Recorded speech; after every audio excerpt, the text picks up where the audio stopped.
তারা ভালো আছে কি? প্রশ্নটা এই জায়গায়। আসলে আমরা যারা এই দেশের জনগণ, দেশের মানুষ, দেশের মানুষের ভালো থাকা তার উপরে নির্ভর করে একটা দেশের অগ্রগতি। দেশের মানুষের অর্থনৈতিক অবস্থান, তার ক্রয় ক্ষমতা, তার উপরে নির্ভর করে একটা দেশের অগ্রগতি। আজকে আমাদের গোটা দেশে এখানে যে ব্যানার লেখা আছে, সাম্প্রদায়িকতার কথা লেখা আছে, সাম্প্রদায়িক বিভাজনের কথা লেখা আছে। আমাদের দেশ এমন একটা দেশ, আমাদের দেশ ভারতবর্ষ, যে দেশের বৈচিত্র্য হলো আমাদের ঐক্য।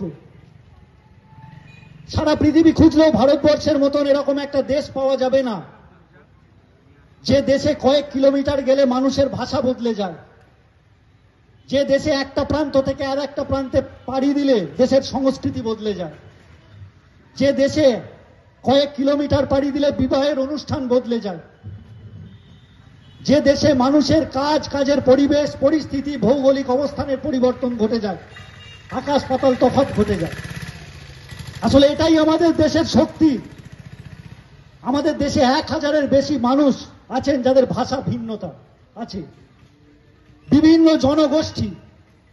এই যে আমাদের রাজ্যের উত্তর অংশ, এখানের জেলাগুলি, বিভিন্ন মানুষ, তার জনগোষ্ঠী, তাদের ভাষা, তাদের নিজস্ব সংস্কৃতি, তার ঐতিহ্য, এইটা আমাদের দেশের শক্তি।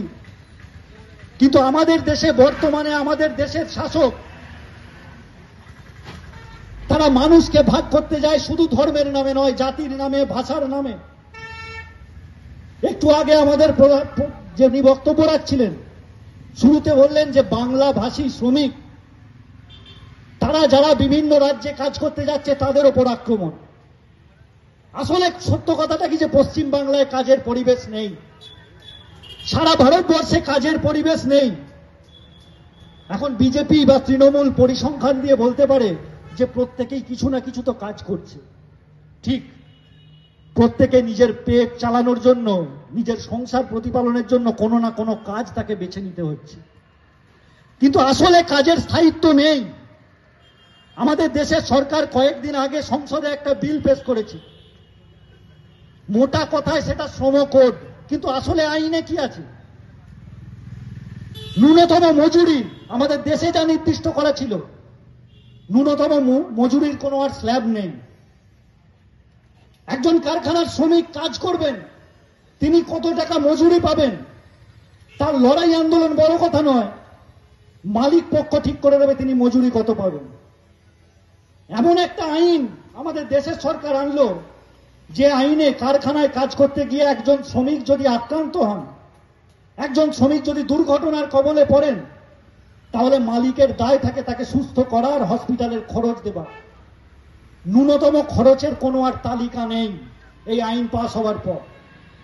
অর্থাৎ তার ব্যয় যদি হয় হসপিটালে কয়েক হাজার, কয়েক লক্ষ টাকা, তাহলে মালিক যদি মনে করে তার হাতে 5-6 হাজার, 7 হাজার টাকা গুঁজে দিয়ে তাকে বাড়ি পাঠিয়ে দেওয়া যেতে পারে, তাহলে তিনি তা করতে পারেন, তার বিরুদ্ধে আইনে কোনো কথা বলা থাকবে না। তাহলে আমাদের দেশের সরকার, এখানে অনেকে আছেন আমার কথা শুনতে পাচ্ছেন, অনেকে হয়তো বিজেপির পতাকা নিয়ে ঘোরেন, বিজেপি করেন, হতে পারে, কিন্তু তিনি এই আইনের পক্ষে। আমাদের বাংলার ছেলে মেয়েরা, পশ্চিম বাংলায় কোনো কাজের পরিবেশ নেই, এই পরিবেশ না থাকার ফলে ভিন রাজ্যে যাচ্ছে, ভিন রাজ্যে কাজের জন্য যাচ্ছে, কাজের জন্য গিয়ে সেখানে আক্রান্ত হচ্ছে। শুধু বাংলা ভাষা নয়, আসলে তারা খেটে খাওয়া শ্রমজীবী মানুষ, গরিব মানুষ। এই রাজ্যে কাজের পরিবেশ নেই। এ রাজ্যে কাজ করে নিজের পেট চালানো, নিজের সংসার প্রতিপালন করা, নিজের বাবা মার মুখে দুটো ভাত তুলে দেবার মতো সংস্থান তৈরি করার মতন ক্ষেত্র পশ্চিম বাংলায় নেই। তাকে এই রাজ্য ছেড়ে চলে যেতে হচ্ছে, কিন্তু সেখানে গিয়েও সে আক্রমণের কবলে পড়ছে। তাহলে যে ভারতবর্ষ গড়ে তোলার কথা ছিল, আজকে দিনের কথা বলেছিলেন আমাদের দেশের প্রধানমন্ত্রী, আসলে ভারতবর্ষটা কি সেই পথে এগোচ্ছে? আমাদের পশ্চিমবাংলা তার থেকে বাদ নেই। বেকারত্বের তালিকায় যে রাজ্যগুলো শীর্ষস্থানে, স্থায়ী কাজ যে রাজ্যগুলো শীর্ষস্থানে কাজ নেই, সেই শীর্ষস্থানের রাজ্যগুলোর মধ্যে আমাদের রাজ্য পশ্চিমবাংলা একটা। আমরা সবাই জানি, নতুন করে আমাকে বলে বোঝাতে হবে না যে তৃণমূল কংগ্রেসের দুর্নীতি সম্পর্কে, তৃণমূল কংগ্রেসের বিজেপির সঙ্গে হাত মিলিয়ে সাম্প্রদায়িক নীতি সম্পর্কে। কিন্তু এই জায়গা সবাই আমাদেরকে নজরে রাখতে হবে। আমাদের যারা রাজনীতি করি বা রাজনীতি করেন না, প্রত্যেকটা মানুষকে রাজনীতি সচেতন এই জন্য হওয়ার প্রয়োজন যে প্রতিদিন আমাদের রাজ্য থেকে বা গোটা দেশ থেকে কত টাকা লুট হয়ে অন্যত্র চলে যাচ্ছে, কত কত টাকা লুট হচ্ছে, শ্রম লুট হয়ে যাচ্ছে, বেকার যুবরা কাজ পাচ্ছে না। আর আমাদের দেশে, আমাদের রাজ্যে শুধুমাত্র আরজি করের ঘটনা, মহিলাদের ওপর আক্রমণের, তারপর কসবার ঘটনা। আচ্ছা, শুধু আরজি কর পশ্চিমবাংলাতেই মহিলাদের ওপর আক্রমণ হচ্ছে না? পশ্চিমবাংলা তো প্রথম সারিতে নাম লিখিয়েছে, কিন্তু এই মুহূর্তে আরজি করের কথা বলতে গেলে গুজরাট, উত্তরপ্রদেশের থেকে বাদ যায় না। আমরা এখানকার ঘটনা জানি। সরকারের প্রত্যক্ষ মদতেতে ঘটনাকে চাপা দেওয়ার যে প্রবণতা, তা সম্পর্কে আমরা ওয়াকিবহাল। কিন্তু উন্নাওতে যে গণধর্ষণের ঘটনা ঘটল, গুজরাটে, উত্তরপ্রদেশে একের পর এক যে ঘটনাগুলো ঘটছে, মেয়ে ধর্ষিতা হলো, বাবা প্রত্যক্ষদর্শী, বাবা থানায় অভিযোগ করতে গেল, অভিযোগ করতে গিয়ে থানার পুলিশ তাকে পিটিয়ে মেরে দিল উত্তরপ্রদেশে, যেহেতু সে একমাত্র প্রত্যক্ষদর্শী। মেয়েটার পক্ষে আইনি লড়ার জন্য একজন মহিলা এগিয়ে এলেন, মহিলা আইনজীবী। যখন কেস এগোচ্ছে, দোষীরা শাস্তি পাওয়ার দিকে, বাড়ি থেকে একদিন বেরিয়েছেন আইনজীবী যে আমাকে কোর্টে পৌঁছতে হবে নির্দিষ্ট সময়। কোর্টে যাওয়ার পথে তাকে গাড়ি চাপা দিয়ে খুন করে দেওয়া হলো। পশ্চিমবাংলার আরজিকর থেকে উত্তরপ্রদেশের একটার পর একটা ঘটনা। বিজেপির সঙ্গে তৃণমূলের নীতিগত অবস্থানে কোনো তফাৎ নেই, একই নীতি। মহিলাদের উপর এখানে যেমন আক্রমণ, ওখানেও তেমন আক্রমণ। আচ্ছা, দুর্নীতির ঘটনাগুলো ঘটছে প্রতিদিন পশ্চিমবাংলায়। আরজিকরের ঘটনা ঘটেছে, কেসগুলো পরিচালনা কারা করছে? সিবিআই। সিবিআই মানে কেন্দ্রীয় তদন্তকারী সংস্থা। শাস্তি আছে? এ রাজ্যের পুলিশ, এমনকি এ রাজ্যের পুলিশ থেকে সিবিআই, এ রাজ্যে দুর্নীতির মাথা ভাইপো, তার নামের ঠিকানা লিখতে ভয় পায় সিবিআই। কি লেখে? বলে জনৈক অভিষেক ব্যানার্জি। তার নাম ধামের পর কোনো বাবার নাম নেই, মায়ের নাম নেই, ঠিকানা নেই, জনৈক লিখতে হয়। দুর্নীতির দায়ে জেল খেটে আসা আসামি দিব্যি রাস্তায় ঘুরে বেরিয়ে তৃণমূলের পদ পেয়ে যায় অনুব্রত মণ্ডল, শাস্তি হয় না। একটার পর একটা ঘটনা যদি চোখের সামনে আসে, লিপস অ্যান্ড বাউন্স কোম্পানির কথা, ভাইপোর কোম্পানি, মুখ্যমন্ত্রীর ভাইপো, ম্যানেজার জেলে। কালীঘাটের কাকুর কথা আমরা কদিন মিডিয়াতে খুব শুনছিলাম না, এখন আর শুনতে পাচ্ছি।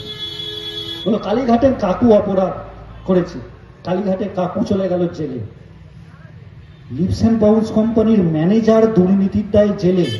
আর যেদিন ম্যানেজার জেলে যাচ্ছেন, তিনি ন্যায়িকের সামনে চেঁচিয়ে বলছেন আমার গায়ে হাত দিয়েছেন, হাত দিয়েছেন। সিবিআইকে বলছি তোমরা আমার মালিকের গায়ে হাত দিতে পারবে না। সত্যি মালিকের গায়ে আজ পর্যন্ত কেউ হাত দেয়নি, হাত দিতে পারেনি। তাহলে ভাবুন, দুর্নীতি করেছে প্রমাণিত, ম্যানেজার জেলে, মালিক রাস্তায় ঘুরে বেরিয়ে বড় বড় মাইকে ডায়লগ দিয়ে বেড়াচ্ছে। কার সৌজন্যে? বিজেপির সৌজন্যে, কেন্দ্রীয় তদন্তকারী সংস্থার সৌজন্যে।